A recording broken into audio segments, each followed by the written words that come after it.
Hey, what's up guys? This is Anthony from Anthony's Customs, and for this review we are looking at the Play Art Sky Star Wars variant Darth Maul. He stands roughly 10¼ inches tall, which makes him about 26 centimeters, and he's fairly thin. I know Darth Maul, canonically speaking, is not supposed to be super thick, but he is looks very small in comparison to Darth Vader and the Stormtrooper and Boba Fett. I don't have them available to take photos of, so unfortunately I can't compare the two, and it's not really that necessary since, I mean, he still looks cool, but he is fairly petite in the build, more slim than I was expecting, but it's not necessarily a problem. He has a fair bit of accessories, so let's take a look at those. The first thing to note is he has two interchangeable heads, one with the open mouth and one with the closed mouth. They are basically identical, except for the mouth. The eyes are a little, or the brow is a little furrowed on this one, but it's not super noticeable. It's alright though. They look alright. The head's a little narrow for my liking. It takes away from his badassness a little bit, I think. Makes him look a little weaselly, but it's not too bad. It's alright. Looks okay. So we have the two heads, and then we have a variety of hands. We have two open hands like this, so force hands or just style pose hands, whatever you want to use them for. We have those.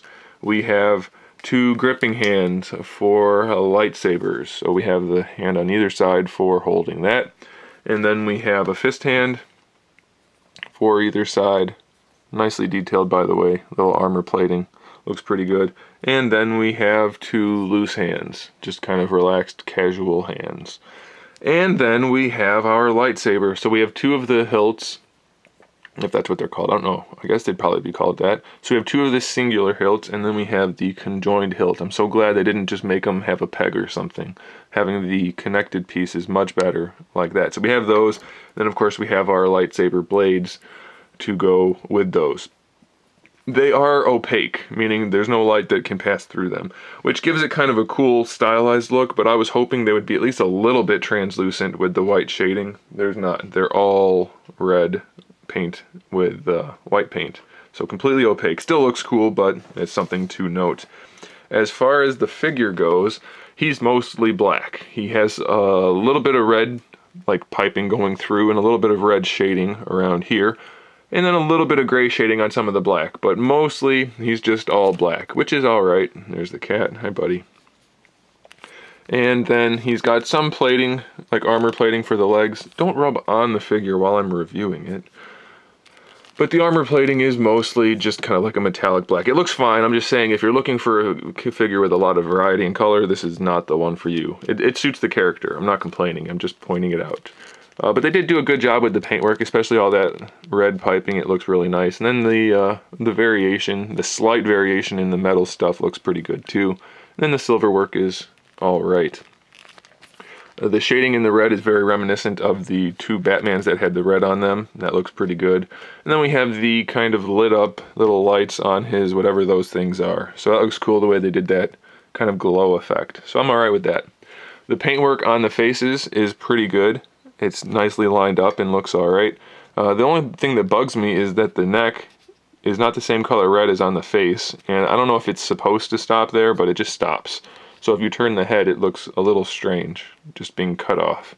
Looks alright though. The eyes look pretty cool if you like the red, yellow, and orange eyes. And then the teeth and horns are painted pretty well also. So aesthetically, it's just fine. Let's talk about the articulation, which is mostly pretty good, I have to say. The head itself is on a double ball peg, which gives you, I can just pop it off since it's interchangeable, double ball peg, which gives you good range of motion. The way the head sits on that works pretty well. Can't really complain too much about that. No real gapping issues or anything like that. The neck is on a hinged ball peg, so it has a really good range of motion forward and back. But here's what bothers me about that so much, is that the neck sits really far forward. So when you do lean it forward, you get a giant gap in the back here. I think it would be better if they connected it so that it was at an angle more naturally, so that when you leaned it forward, the neck went back this way, rather than all the way forward like that. It just doesn't look right. And then, like that, it's not quite anatomically correct either. So I don't really care for the way that's connected, but functionally you have good range, just a little bit of play left and right, and then it will rotate with the head if you wanted to. So it's okay. It's just a little long and spindly and not quite anatomically correct. But it's not a huge deal because you won't notice it once you get imposed. So that's okay. It still looks pretty cool in most poses. It is a little bit long though. I have to say that's probably my biggest gripe on the aesthetics of this figure. For the shoulders, we have the ball hinge in there, which serves as our butterfly joint to bring the arm around, which works okay. You can bring it up a little bit, and the chest is squishy right here, so you can do that. Doesn't give you the greatest range of motion, and unfortunately, you can't bring the arms up very high at all. That's about it, unless you're gonna try to force it like under the plastic, or can't really go over it. So I don't know, the shoulders are really limited again. You can't bring them up very high.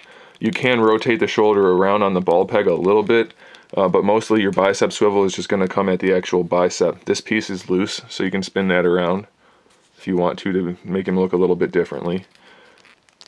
Or look different, I guess. And then you do get the bicep swivel right there, which works out okay. The elbow joint is a standard elbow joint, which gives him pretty good range of motion, and it's fairly well hidden, so I'm okay with that. Looks pretty good. And then the wrists are pretty standard. Not very well hidden, the articulation, but it looks okay since he's all black. It doesn't stand out too much, so that's okay. The torso is on that ball peg hinge combo again. His works particularly well for that combo. I still prefer the double ball peg. So for this one, you can kind of get it to go into two different positions, all the way back, and then you can move around on the ball peg, or you can bring it all the way forward, which gives you a little bit more of a gap, and then move it around on the ball peg. Doesn't have the greatest range of motion. It's effective. It's an effective range of motion, and it doesn't have any huge gapping, so I'm okay with it. Definitely better than like the Venom Snake figure or some of the other ones. Again, all we need is a double ball peg. It would be cheaper to make and more effective. I don't know why they don't do that. This one is a good example of how that articulation that they're doing now can work, but generally it doesn't, so the double ball peg would be my choice. Anyway, lower torso is the standard single ball peg. This works particularly well. I don't know how the variation in the quality across like the Star Wars figures to the Venom Snake, for instance, his articulation works so much better. You can lean him all over the place using that ball peg, and it doesn't have any huge gaps or any seams really. It just works really well, so that's awesome. The skirt piece here is a separate piece that just floats around. You have this top piece of the belt. That other one is a separate one. So this is connected to it, and this is connected to it, just the side ones. No articulation though. I was kind of hoping for like the variant Harley Quinn where they put a little ball hinge in there so you can move these around. You can't do that. They just kind of spin around. Same thing for this one. So this one and this one are both connected to basically another belt that's a floating piece, which is okay. It just does get in the way of posing a little bit since you can't like move them out of the way really. So it's not bad, but it's not the best. He has also another floating crotch piece, which is just a basic crotch to hide the articulation, which is actually a good design because it gives the legs really good range of motion. You can get them to do all kinds of kicking and whatever you want to do, and it doesn't look bad. And they go all the way out to the side also, so he has really good hip range of motion and a full-on thigh swivel, like all the way around. You can see it's connected more like a Marvel Legends hip, so that actually works pretty well, like an old school Marvel Legends hip, I should say. So that works well. This is what I have to deal with while I'm doing reviews.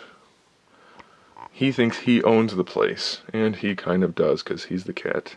And I'm just that weird guy that talks to the camera. The knees, not so bad. They did a pretty good job with them.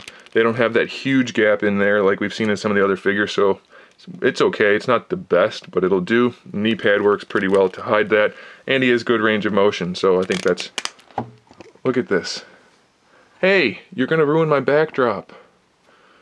Roll back over. I guess he's staying like that. He's gonna ruin this backdrop. Roll back over. Oh man, okay.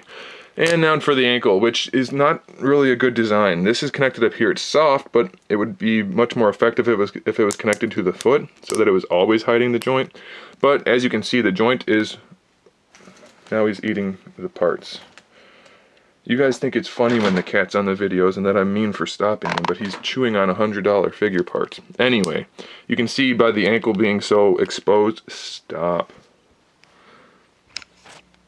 Oh my goodness. So by the ankle being so exposed, he has really good range of motion for the ankle, all the way forward, all the way back, good ankle rocker. Anything you want to do, you can. And it has a cut joint in there. You can see it, it's a little stuck right now, but it has a cut joint in there. Not my favorite thing, but the ankles have really good range of motion, even though they're a little bit ugly. Alright, so I guess that's the end of that video because the cat's just destroying everything, and I've pretty much covered it all. It's a good looking figure. It's not perfect, but it's pretty darn good, and you'll see in the photos that you can get him in some nice poses, so I do recommend him 100%. Thanks for watching, guys. Make sure you subscribe to the channel so you can see my upcoming figure reviews, custom figures, and other good stuff. And in the meantime, keep collecting.